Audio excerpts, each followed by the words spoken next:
अस्सलाम वालेकुम जी, मेरा नाम है डॉक्टर फुरकान आरिफ और आज की वेट सीरीज़ के अंदर हम लोग जो टॉपिक डिस्कस करेंगे वो है अबॉर्शन, जिसको मिसकैरेज भी बोलते हैं, प्रेगनेंसी वेस्ट भी बोलते हैं, फेटल वेस्ट भी बोलते हैं।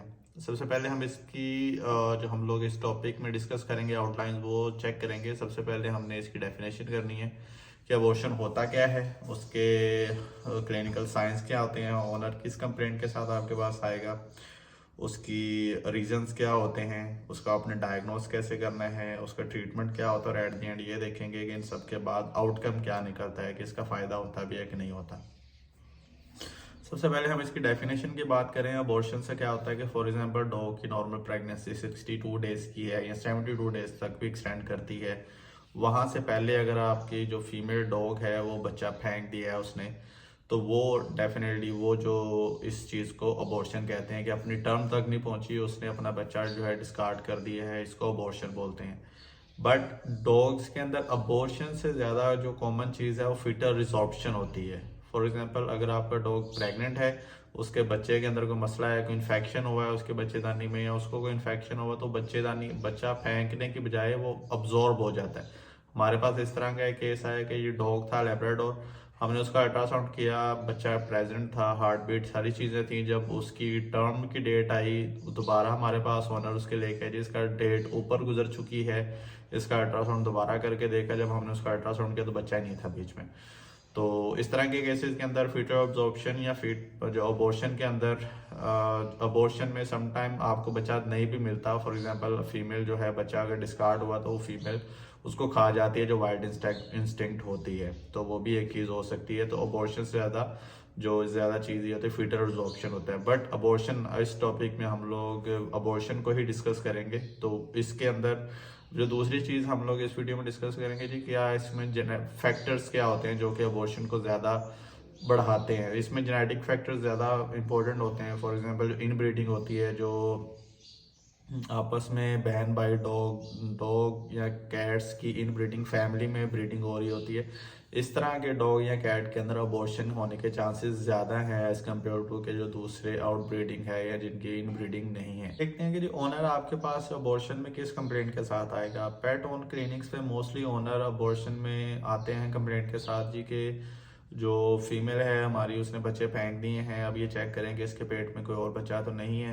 ये पहली कंप्लेंट होती है ऑनर की। दूसरी ये होती है कि उसकी वजाना से डिस्चार्ज आ रहा है जिसमें ब्लड है, उसकी स्मेल बहुत ज़्यादा आ रही है, पस आ रही है, ग्रीन कलर का डिस्चार्ज आने लगी है। दूसरी कंप्लेंट होती है ऑनर। इस कंप्लेंट से भी समटाइम आते हैं। तीसरी कंप्लेंट ये होती है कि उस फीमेल प्रेग्नेंट थी, उसने अभी तक बच्चे नहीं दिए। फॉर एग्जांपल फीमेल अबॉर्ट कर गई, उसने बच्चे खा लिए, उनको पता नहीं लगा। तो ये एक कंप्लेंट। थर्ड कंप्लेंट ये होती है कि ये प्रेग्नेंट थी, अभी तक उसने बच्चे नहीं दिए, तो काइंडली चेक करें इसको। उसके बाद फीटर ऑब्जॉर्प्शन, जैसे मैंने आपको बताया कि बच्चा अब्जॉर्ब हो गया दोबारा पेट के अंदर, तो वो भी एक कंप्लेंट आती है कि ऑनर कहेगा जी हमने उसको प्रेग्नेंट करवाया था, हमने अल्ट्रासाउंड भी करवाया था, फिर भी उसने बच्चा नहीं दिया। तो ये एक कंप्लेंट इस मेजर कंप्लेंट के साथ आपके पास आएगा। जो पांचवी कंप्लेंट ये होती है, ओनर आपके पास प्रेजेंट होता है कि जी हमारा डॉग जो है अबॉर्ट कर गया और बार बार अबॉर्ट कर रहे हैं, तो काइंडली इसको देखें कि ये क्यों कर रहा है, हमने इसके बच्चे लेने हैं बट ये बच्चे दे नहीं रही है, इसके मसले जो हैं वो हल करें। तो ये ओनर की कंप्लेंट होगी जब आपके पास क्लिनिक पे एनिमल प्रेजेंट होगा। अच्छा, ये तो कंप्लेंट होगी। अब इसके अंदर रिस्क फैक्टर देख लेते हैं कि कौन से रिस्क फैक्टर हैं जो अबॉर्शन को बढ़ाते हैं। सबसे पहला रिस्क फैक्टर तो होता है कि अगर आपका डॉग या कैट वैक्सीनेटेड नहीं है, उसमें हर्पीज वायरस का इन्फेक्शन जो होता है वो इसको अबॉर्शन को बहुत ज़्यादा कॉज करता है। तो अगर नॉन वैक्सीनेटेड एनिमल्स के अंदर जो अबॉर्शन के चांसेस ज़्यादा होते हैं। दूसरा फैक्टर इसमें मेल न्यूट्रिशन है। अगर तो आपके एनिमल अंडर फेड है, उसकी बैलेंस आप डाइट नहीं दे रहे, उसको खुराक की उसके अंदर कमी है, कभी रोटी डाल दी कभी नहीं, तो इस तरह का जो डॉग होता है उसके अंदर भी अबॉर्शन होने के चांसेस ज़्यादा होते हैं। उसके बाद इन्फेक्शंस की बात करें तो इन्फेक्शन बहुत सारे हैं। ब्रुसेला अबॉर्टिस और हर्पीस जो वायरस होते हैं ये मेन पे आते हैं, ये दो मेन वायरसेस हैं। उसके बाद जो चीज़ें हैं इसके अलावा इकोलाई है, स्ट्रेप्टोकोकस, स्टेफलोकोकस, इसके अलावा बहुत सारे एक रेंज है बैक्टीरिया की जो कि अबॉर्शन कॉज करता है। बट जो मेन जो हमारा फोकस ज़्यादातर रहता है या ज़्यादा परेशानी वो ब्रूसेला अबॉर्टिस और ये हर्पीज वायरस जो है ये ज़्यादा मसले कॉज करते हैं। फैक्टर होते हैं वो होते हैं हाइपोथायरॉयडिज्म, इसका हाइपरटिनोकोर्टिसिज्म, और इसके अलावा अगर आप उसके ल्यूटियल फंक्शन डिस्टर्ब हुआ है उसने ऐसा कोई टॉक्सिन खाया हुआ है या ऐसी कोई आपने स्टीरॉयड का इंजेक्शन उसको लगवाए हुए हैं प्रेगनेंसी के अंदर, तो इन सारी चीज़ों से भी फीमेल बच्चे गिरा देती है या अबॉर्शन होने के चांसेस उसके अंदर बहुत ज़्यादा बढ़ जाते हैं। इन सारी चीज़ों के बाद अब अगर आपके पास एनिमल प्रेजेंट है क्लिनिक पे, तो आप उसका फिजिकल एग्जामिनेशन में क्या चीज़ें देंगे। फिजिकल एग्जामिनेशन में आप उसका टेम्परेचर वगैरह चेक करेंगे, सारा इट नोज टू टेल उसका है कि पूरा एग्जाम करेंगे। उसमें आपको विजाइनल जो डिस्चार्ज हैं वो मिलेंगे।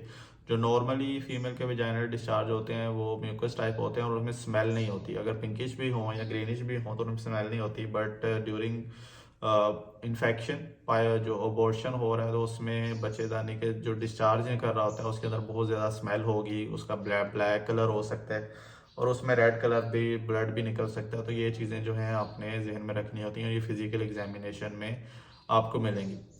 उसके बाद अब फिजिकल एग्जामिनेशन आपने कर लिया, तो अब ये जो आपको चीज़ें मिल रही हैं ये अबॉर्शन के अंदर भी मिल जाती है। इसमें डिफरेंशियल डायग्नोसिस हम अगर साइड पे देखें तो डिफरेंशियल डायग्नोसिस भी इसमें आता है। इसमें वेजिनाइटिस हो सकता है, वेजाइना के अंदर कोई इन्फेक्शन हो सकती है, बच्चेदानी में हो सकता है कि कोई इन्फेक्शन हो और उसकी वजह से जो है एनिमल जो है उसकी वजह से वेजाइनल डिस्चार्ज हो रहा है। और समटाइम क्या होता है कि एनिमल प्रेग्नेंट ही नहीं था, सूडो प्रेगनेंसी थी, तो ओनर आपके पास आया जी इसको प्रेग्नेंट था, बट उनको नहीं पता, उन्होंने अल्ट्रासाउंड नहीं करवाया जी, उनको वैसे एक डाउट था कि ये प्रेग्नेंट है। तो सूडो प्रेगनेंसी भी, ये डिफरेंशियल तीन चीज़ें आपने हमेशा ध्यान में रखनी है कि एनिमल आपके पास प्रेजेंट हुआ है, आपको लग रहा है कि ये अबॉर्शन का केस है बट ये अबॉर्शन नहीं भी हो सकता। तो ये तीन चीज़ें आप इनको रूल आउट कर लें जब भी आपके पास एनिमल प्रेजेंट हो जाए। जब आपके पास आ जाएगा डायग्नोसिस कि आपने इस केस को अप्रोच कैसे करना है, सबसे पहले आपके पास एनिमल प्रेजेंट हुआ है तो आपने हिस्ट्री ले ली, फिजिकल एग्जामिनेशन कर लिया। उसके बाद तीसरी चीज़ आ जाएगी, आपने अल्ट्रासाउंड परफॉर्म करना, देखना है कि बच्चे पेट के अंदर हैं, अगर हैं तो हार्ट बीट प्रेजेंट है कि नहीं है। अगर समटाइम बच्चे मर गए हैं उसकी हार्ट बीट नहीं आपको मिलती तो ये अर्ली जो होता है डेथ का कॉज हो सकता है। उसके बाद दूसरी कंप्लेंट ओनर की कि पेट के बच्चे इसने फेंक दिए, अब ये चेक करेंगे पेट में और तो कोई नहीं रह गया, उसके लिए आप एक्सरेज परफॉर्म करेंगे देखने के लिए। उसके बाद क्या होता है कि जब आपको डाउट है कि ये ब्रूसेला अबॉर्टस भी हो सकता है, फॉर एग्जांपल ब्रूसेला अबॉर्टस का आपको डाउट कैसे होगा कि एनिमल जो है लेट टर्म जैसे 61 डेज पे या 59 डेज पे जाके उसने अबॉर्शन हो गया उसका, तो ये ब्रूसेला अबॉर्टस का एक टिपिकल साइन होता है कि वो लेट प्रेगनेंसी में अबॉर्शन कॉज करवाता है। अगर तो आपके पास इस तरह का केस प्रेजेंट हुआ है तो आप उसका जो ब्लड सैंपल लेके लैब भिजवा सकते हैं जिसमें आप ब्रूसेला को डिटेक्ट कर सकते हैं। उसके बाद हर्पीज वायरस होता है, उसको आपने डिटेक्ट करना होता है, ये हर्पीज वायरस को डिटेक्ट करना है। इसके अलावा आपने ये चेक करना है कि एनिमल का जो प्रोजेस्ट्रॉन लेवल है बॉडी के अंदर वो तो नहीं गिर रहा। फॉर एग्जांपल समटाइम क्या होता है कि एनिमल की जो प्रेगनेंसी है वो कॉर्पस ल्यूटियम के ऊपर डिपेंड करती है। अगर तो वो कॉर्पस ल्यूटियम किसी वजह से डिस्टर्ब्ड है, किसी ड्रग या इंटॉक्सिकेशन की वजह से, या जेनेटिकली उसका कॉर्पस ल्यूटियम बना ही नहीं है या प्रोजेस्टेरोन रिलीज ही नहीं हो रहा प्रॉपरली, तो आपको वो भी चेक करना है। उसमें आप उसके ब्लड के प्रोजेस्टेरोन ऐसे जो हैं वो आपको मल्टीपल टाइम करवाने पड़ते हैं। समटाइम क्या होता है कि एनिमल का प्रोजेस्टेरोन नॉर्मल रेंज से कम बॉडी के अंदर आपको मिल रहा होता है जो कि प्रेगनेंसी में होना चाहिए। तो इस तरह के केस के अंदर आप जो प्रोजेस्टेरोन एसेज हैं वो आप परफॉर्म करवाते हैं ताकि देखने के लिए कि एनिमल को आया किस तरह का मसला है। उसके बाद अगर तो फीटस प्रेजेंट है, मोस्टली तो फीमेल डॉग अब या कैट अबॉर्ट करके अपने बच्चे खा जाती हैं। अगर आपको फीटस मिला है, आपने सिक्योर कर लिया, तो आप उसका भी टेस्ट कर सकते हैं, उसका पोस्टमार्टम कर सकते हैं, लीवर किडनीज वगैरह उसका चेक कर सकते हैं, या उसके अंदर से आप सैंपल लेके तो भी चेक कर सकते हैं। जो ब्रूसेला अबॉर्टस है उसके लिए आपको ब्लड सैंपल लैब में भेजना होता है, और हर्पीज के लिए आपने विजाइनल सिक्रीशंस जो होती हैं या बच्चा जो सैंपल होता है स्पेसिमिन वो आपने लैब को सबमिट करवाना होता है। आज जो आपको चीज़ करनी होती है, आपने थायराइड का ग्लैंड का और कोर्टिसोन का टेस्ट भी परफॉर्म करना होता है, ये देखने के लिए कि आपके एनिमल को सब क्लिनिकल थायराइड का इशू तो नहीं चल रहा, क्योंकि समटाइम क्लिनिकल साइंस नहीं आ रहे होते बट थायराइड ग्लैंड के जो थायराइड हार्मोन्स हैं वो सफिशिएंट नहीं होते। तो एनिमल इस तरह की केस के अंदर भी एनिमल अपनी प्रेगनेंसी को मेंटेन नहीं कर पाता, उसमें अबॉर्शन होने के चांसेस हैं। तो आपने थायराइड के टेस्ट, कोर्टिसोन के टेस्ट जो हैं परफॉर्म करने हैं, और आपने उसकी हिस्ट्री में ये चेक करना है कि एनिमल का स्ट्रेस तो नहीं है कोई बहुत ज़्यादा, कि फॉर एग्जांपल कोई और डॉग तो उसके साथ नहीं रह रहा है, या एनिमल को रिसेंटली कोई प्रेगनेंसी से पहले या ड्यूरिंग प्रेगनेंसी किसी ट्रैवल पे या कोई ऐसी इन्वायरमेंट तो नहीं चेंज की। समटाइम इस तरह की सिचुएशन में भी एनिमल जो है अबॉर्ट करते। ट्रीटमेंट की बात करें तो अगर तो अबॉर्शन स्टार्ट हो गया तो आप उसको रोक नहीं सकते, ये एक चीज़ हमेशा ध्यान में रखेंगे। अगर तो उसने बच्चे फेंकने शुरू कर दिए हैं तो आपने उसको रोक नहीं सकते, ना ही उसकी सिचुएशन को जो है सेव कर सकते हैं, तो आपने उसका अबॉर्शन नहीं रोक सकते ट्रीटमेंट पे, पहले तो ये आ जाता है।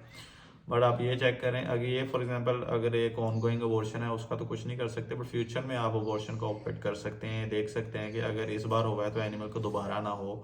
तो इसमें ट्रीटमेंट की अप्रोच ये होती है कि फ्यूचर में एनिमल का क्या आउटकम हो गया, डायग्नोस आपने अगर तो ब्रूसेला है या इस तरह का हर्पीज वायरस है ये आ गया, तो ये बार बार एनिमल के अंदर अबॉर्शन होने के चांसेस हैं। आपने प्रोजेस्टेरोन का चेक किया, आपको पता लगा जी एनिमल के जो कॉर्पस ल्यूटियम है वो प्रोजेस्टेरोन ही सफिशिएंट प्रोड्यूस नहीं करता, तो इस तरह के एनिमल के अंदर भी बार बार अबॉर्शन होने के चांसेस हैं। तो इस तरह के एनिमल को अगर तो बहुत कोई अच्छी ब्रीड है या बहुत एक्सपेंसिव ब्रीड है तो उसमें आप ट्रीटमेंट की तरफ जाएं, अदरवाइज एनिमल को रिकमेंड करें कि जी इसको स्प्रे करवा दें, क्योंकि एक बार अबॉर्शन का एनिमल मुर्तकबा हो गया तो बार बार वो अबॉर्शन कॉज करेगा। अच्छा जी, अब आपके पास आ गया एनिमल अबॉर्शन हो गया उसका या अबॉर्शन हो रहा है, तो आप उसको क्या करेंगे।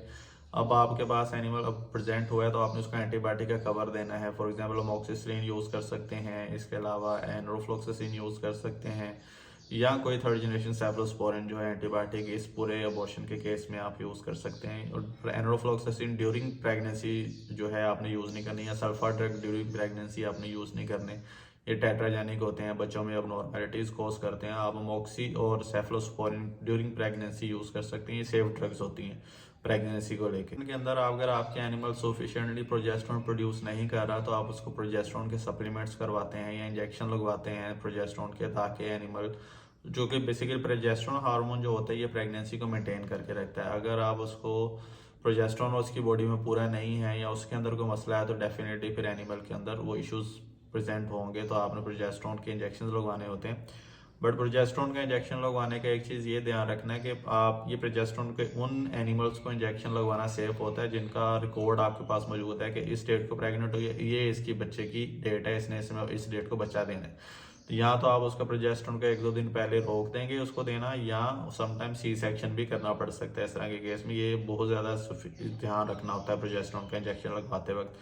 समटाइम क्या होता है कि आपने प्रोजेस्टेरोन का इंजेक्शन लगवाया, एनिमल की प्रेगनेंसी प्रोलॉन्ग कर गई, वो उसका बच्चा बड़ा हो गया, डेट आई गुजर गई, अब बच्चा बड़ा होकर अंदर मर गया है, तो वो एक मसला हो सकता है। तो प्रोजेस्टेरोन का इंजेक्शन बहुत ज़्यादा साइड इफेक्ट के साथ आता है, तो इस चीज़ को काइंडली अवॉइड करें। और प्रोजेस्टेरोन अगर लगाना है तो बड़े एहतियात के साथ, या बहुत प्रोफेशनल जो ब्रीडर एनिमल है जो और बहुत ब्रीडर जो डॉग है उसके लिए यूज़ करें, और जो ओनर उसका केयरफुल हो और ओनर के पास सारा इसका रिकॉर्ड हो, तो इस तरह के डॉग को आप प्रोजेस्टेरोन ट्रीटमेंट की तरफ लेके जाएं, अदरवाइज ना लेके जाएं, उसमें रिस्क फैक्टर ज़्यादा हो जाते हैं।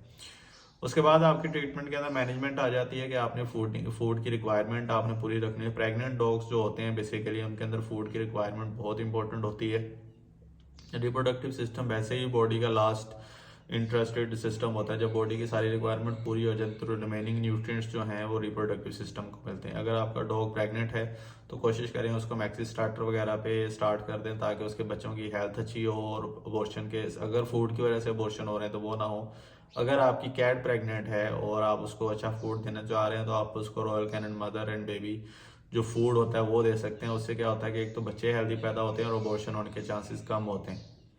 तो फूड जो है इंपॉर्टेंट होती है इस तरह के काम के अंदर। दूसरा, प्रेगनेंसी में आपने एनिमल की एक्सरसाइज का ध्यान रखना कि बहुत ज़्यादा सडन या बहुत ज़्यादा लंबी एक्सरसाइज ना करे, सीढ़ियों पे बहुत ज़्यादा ना चढ़े एडवांस प्रेगनेंसी में स्पेशली।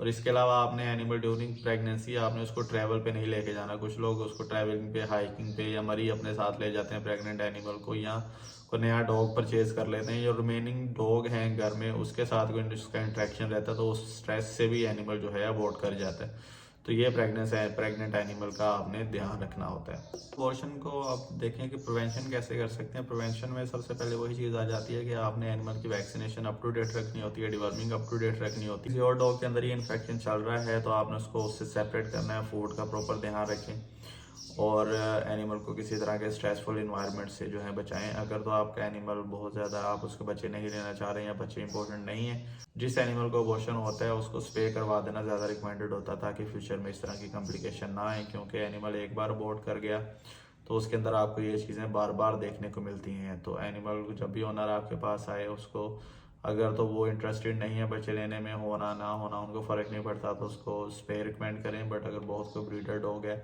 देन उसकी आप प्रॉपर डायग्नोसिस करके ट्रीटमेंट की तरफ जाएं। अदरवाइज एक एनिमल आया है अबॉर्शन 2 बार कर चुका है, 3 बार कर चुका है, तो आप उसको रिकमेंड करें जिसको स्प्रे करवा लें। ठीक है। अगर उस पर नहीं करवाते दैन ट्रीटमेंट की तरफ जाएं, पर ट्रीटमेंट के बाद भी ऑनर को ये एजुकेट करें कि ट्रीटमेंट के बाद भी चांसेस ये हैं कि एनिमल आपका अबॉर्ट कर सकता है और इसके अंदर दोबारा ये कॉम्प्लिकेशन होने के चांसेस हो सकते हैं। अब इस चीज़ में एक ये चीज़ का ध्यान रखना है एज ए वेट, जब हम किसी केस को अप्रोच करेंगे फॉर एग्जांपल एनिमल आपके पास अबॉर्शन लेके बच्चे ले आते हैं लोग कि ये बच्चे हैं इसको चेक करें, अगर तो ब्रूसेला और हर्पीस इसकी वजह से अबॉर्शन हुआ तो डेफिनेटली ये जूनोटिक होते हैं। तो आपने उस चीज़ का ध्यान रखना, बच्चों को डायरेक्ट हाथ में नहीं पकड़ना, ग्लव्स पहन के प्रॉपर जो प्रिवेंटिव मेजर्स हैं उनको लेके आपने यूज़ करना, क्योंकि जो प्रेग्नेंट एनिमल अबॉर्ट करता है उसके अंदर पीछे अगर ब्रूसेला या हर्पीस हैं तो वो इंसानों के अंदर भी ट्रांसफ़र होते हैं। तो इस तरह की जो आपके पास एनिमल आए तो उसमें आपने अपनी सेहत का भी ध्यान रखना होता है, ताकि आपके पास एक एनिमल आया तो वो आपको कोई इन्फेक्शन ना दे जाए मिस हैंडलिंग की वजह से।